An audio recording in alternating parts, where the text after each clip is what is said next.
भक्तजनों, मैं राम सागर शास्त्री आप लोगों के समक्ष रखने जा रहा हूं एक प्रसंग, गजेंद्र मोक्ष। देखिए, व्यास जी लिखते हैं कि आसीद गिरिवरो राजन त्रिकूट इति विश्रुता क्षीरो देना व्रता सामान योजनायुत मुच्छ्रिता।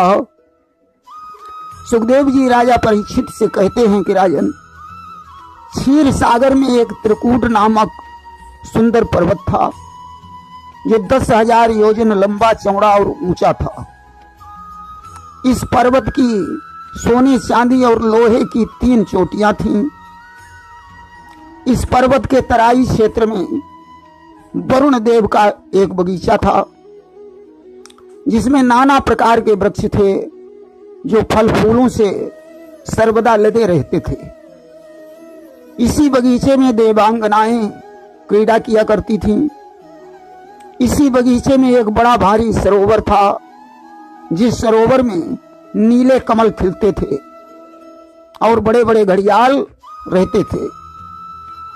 पर्वत के घने जंगल में बहुत सी हथनियों के साथ एक गजेंद्र निवास करता था। एक दिन की बात है, गजेंद्र को प्यास लगी, अतः वह झुंड के सहित पानी पीने के लिए सरोवर पर पहुंचा। व्यास जी लिखते हैं कि व्रताः सुयूथेन त्रिसार्धितेन तत् सरोवराभ्या समथ गमद्रुतम। कि सरोवर पर वही गजेंद्र बली पानी पीने आ गया कहीं। पानी पीकर हथनी समेत करने लग गया बिहार वहीं। जल क्रीड़ा करना हाथी का स्वभाव होता है। अस्तु गजेंद्र सूंड में पानी भर भर कर अपने ऊपर उलीचने लगा। सूंड में पानी भरकर बच्चों को नहलाने लगा। उसने काफी देर तक हथनी और बच्चों के सहित जल विहार किया। पानी की कलकलाहट सुनकर जल में शांत बैठा हुआ ग्राह बाहर निकल आया कि पानी की वो कल कल धुनी सुन अंदर से ग्राह निकल आया। झट पकड़ लिया धोखे ही में ऊपर नीचे कर दिखलाया। ग्राह ने चुपके से आकर गजेंद्र का पैर पकड़ लिया और जल के अंदर खींचने लगा। गजेंद्र भी कम बलवान नहीं था। कभी ग्राह गजेंद्र को अंदर खींच ले जाता तो कभी गजेंद्र ग्राह को बाहर खींच लाता। गजेंद्र और ग्राह दोनों पूरी शक्ति लगाकर आपस में भिड़े हुए थे। दोनों शक्तिशाली हैं। फर्क सिर्फ इतना है, एक स्थल का जानवर है और दूसरा पानी का जानवर है। कि वह पानी का ताकतवर था, यह पृथ्वी का जोरावर था। या अपनी अपनी जगहों पर दोनों का जोड़ बराबर था। इस तरीके से लड़ते लड़ते 1000 वर्ष बीत गए, परंतु हार जीत नहीं हुई। देवता विमानों पर बैठकर इस युद्ध को देख रहे हैं। अंत में बहुत दिनों तक बार बार जल में खींचने से गजेंद्र का शरीर शिथिल हो गया। अब न तो उसके शरीर में बल रह गया और न मन में उत्साह ही शेष रह गया। गजेंद्र की सारी शक्ति क्षीण हो गई। ग्राह तो जलचर था, उसकी शक्ति और बढ़ गई। अब तो वह और भी बल लगाकर गजेंद्र को खींचने लगा। कि हो गई देह सब चूर चूर, थमने वाली सांसान रही। तिल भर रह गई सूंड बाहर, जीवन की कुछ आसान रही। आज हथनियों और बच्चों ने देखा कि अब तो इनके बचने की आशा समाप्त हो गई। मोह ममता को छोड़कर वापस चले गए। सत्य कहा गया है कि हरि बिन तेरो कौन संगाती। इस संसार में सभी मतलबी हैं, कोई अपना नहीं है। कि सच है दुनिया मतलब की है, सच है दुनिया मतलब की है। इस मतलब वाली दुनिया में यही हालत हम सबकी है। मेरा मेरा जो कहता यह कुछ भी हाथ ना आएगा। मेरा मेरा जो कहता है यह कुछ भी हाथ ना आएगा। मुट्ठी बांधे आया था तू और हाथ पसारे जाएगा। लिखा है कि धनानि भूमौ पशवश्च गोष्ठे नारी गृहे द्वार सखा मसाने देहश्चितायां परलोक मार्गे धर्मानुगो गच्छति जीव एकः। धन भूमि पर पड़ा रह जाएगा, पशु पशुशाला में रह जाएंगे, पत्नी घर के द्वारे तक साथ देगी, मित्र श्मशान तक साथ जाएंगे, शरीर चिता तक साथ देगा। आखिर में जीव के साथ धर्म ही जाता है। एक कवि ने सत्य ही कहा है, या राम के साथी क्या क्या थे, जब वक्त पड़ा तब कोई नहीं। सब दोस्त हैं अपने मतलब के, दुनिया में किसी का कोई नहीं। ये भाई बंधु और लोग सभी जो दिख रहे अपने अपने, जग के भीतर धर्म के सिवा आखिर में तुम्हारा कोई नहीं। आज गजेंद्र ने देखा यहां पर मेरा कोई नहीं है, अब तो भगवान ही मेरे प्राणों की रक्षा कर सकते हैं। अस्तुआ भगवान की विनय करने लगा कि नमो नमस्तुभ्यं सह्यवेग शक्ति त्रयायाखिल धी गुणाय प्रपन्न पालाय दुरंत शक्तये कदिन्द्रियाणाम मनवाप्य वर्तमने। हे प्रभु, आपकी तीन शक्तियां हैं, सत रज और तम। आप ही इंद्रियों और विषयों के रूप में प्रतीत हो रहे हैं। जिनकी इंद्रियां बस में नहीं है वह तो आपको प्राप्त ही नहीं कर सकता है। आप अनंत शक्तिधारी हैं, शरणागत की रक्षा करने वाले हैं। मैं आपको बार बार नमस्कार करता हूं। आज गजेंद्र की पुकार भगवान के कानों में जाकर टकराई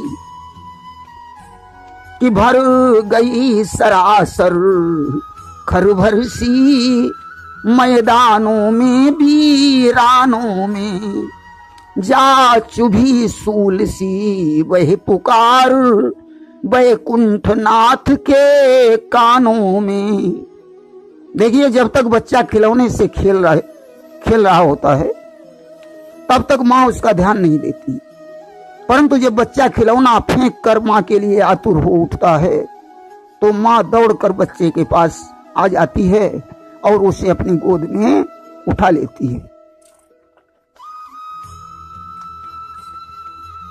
आज सजनों, भगवान ने गरुड़ से कहा जल्दी से तैयार हो जाओ, गजेंद्र का उद्धार करने के लिए चलना होगा। गरुड़ जी चलने की तैयारी करने लगे और इधर गजेंद्र भगवान को पुकार रहा है कि करते करते थक गया मैं इंतजारी आपकी, आप यदि आए नहीं तो होगी ख्वारी आपकी। आज गजेंद्र भगवान को पुकार रहा है। चक्रधारी भगवान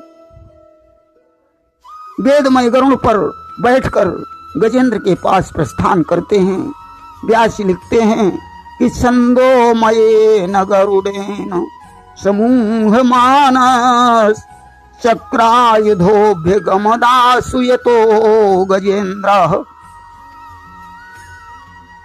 विलंब देखकर गजेंद्र विचार करता है कि भगवान को प्रसन्न करने के लिए उन्हें कुछ अर्पण करना पड़ता है। आज सूंड में एक कमल पुष्प लेकर उसने ऊपर को उठाया और बोला, प्रभु मैं यह सुमन आपको अर्पण कर रहा हूं। देखिए, सुमन का अर्थ होता है सुंदर मन। भगवान को प्राप्त करने के लिए सुंदर मन की जरूरत होती है। भगवान को प्राप्त करने के लिए उम्र की जरूरत नहीं है, जाति की जरूरत नहीं है, ज्ञान की जरूरत नहीं है, स्नान की जरूरत नहीं है। भगवान को प्राप्त करने के लिए सिर्फ भाव की जरूरत है, निर्मल मन की जरूरत है।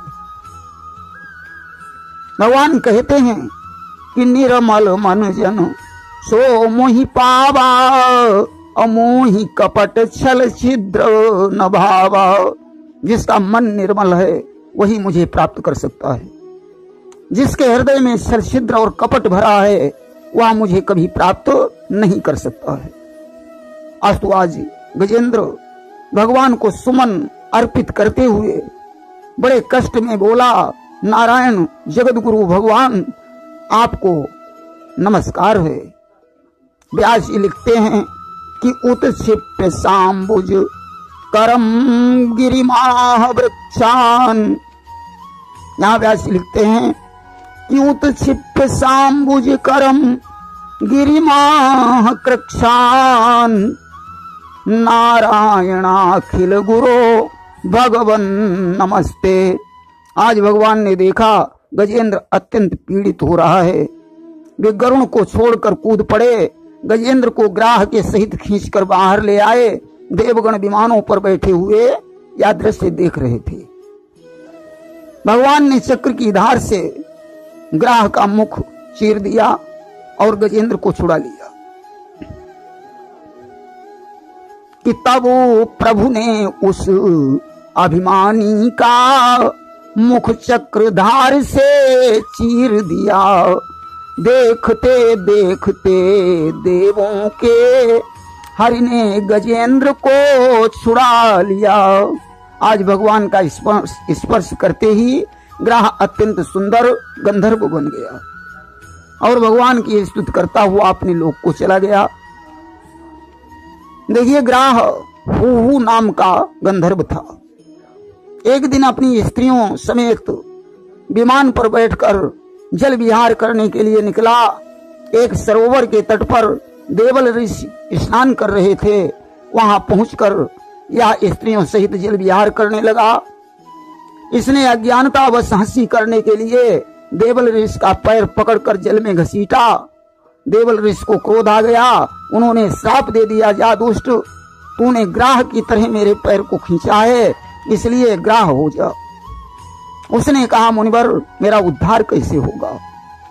देवल ने बताया, जब तू गजेंद्र का पैर पकड़ेगा और उसे जल में खींचेगा, उस समय नारायण उसकी रक्षा करने के लिए आएंगे और उनके स्पर्श से तेरा उद्धार हो जाएगा। अस्तु ग्राह श्राप से मुक्त होकर गंधर्व लोक को चला गया और विष्णुदेव के चरण में लौट गया गजराज। पद छूने के साथ ही बदल गया वह साज। गजेंद्र भगवान के चरणों में ज्यों ही गिरा त्यों ही उसका स्वरूप बदल गया। देखिए, गजेंद्र पूर्व जन्म में इंद्रदुम्न था। इंद्रदुम्न द्रविड़ देश के पांड्यवंशी राजा थे। वे राजपाट छोड़कर तपस्वी बनकर मलय पर्वत पर रहने लगे। एक दिन की बात है, भगवान का ध्यान करते समय वहां अगस्त ऋषि आ गए। इंद्रदुम्न ने उन्हें प्रणाम नहीं किया। अगस्त ऋषि ने श्राप दे दिया, तू हाथी की समान बैठा रहा, अतः हाथी हो जा। इंद्रदुम्न ने कहा, मेरा उद्धार कैसे होगा? बताया, जब सरोवर में ग्राह तेरा पैर पकड़कर खींचेगा तो नारायण तेरी रक्षा करने के लिए आएंगे, उनके स्पर्श से तेरा उद्धार हो जाएगा। आज भगवान के स्पर्श से वह श्राप मुक्त हो गया। भगवान ने कहा, वत्स तुमने बहुत दिनों तक इस पस्तन में कष्ट झेले हैं, अब तुम्हारा दुर्भाग्य समाप्त हो चुका है कि प्रिय वत्स साप से पशुतन में तुमने यह कष्ट उठाया है, लेकिन अब भाग्य तुम्हारे ने मुझको तुम तक पहुंचाया है। इसलिए गरुण पर बैठो तुम, वैकुंठ लोक प्रस्थान करो, अभिमान और अज्ञान छोड़ मेरे चरणों का ध्यान करो। आज भगवान ने उसे अपना पार्षद बना लिया और गरुण पर बैठाकर वैकुंठ लोक को लेकर चले गए। देखिए, अध्यात्म दृष्टि से इस कथा को हम देखें तो संसार ही सरोवर है, जीव ही गजेंद्र है, काल ही ग्राह है, काम क्रोध लोभ मोह ही त्रिकूटाचल पर्वत है, और परिवार ही गजपत्नियां है। प्रेम से बोलिए वृंदावन बिहारी लाल की जय।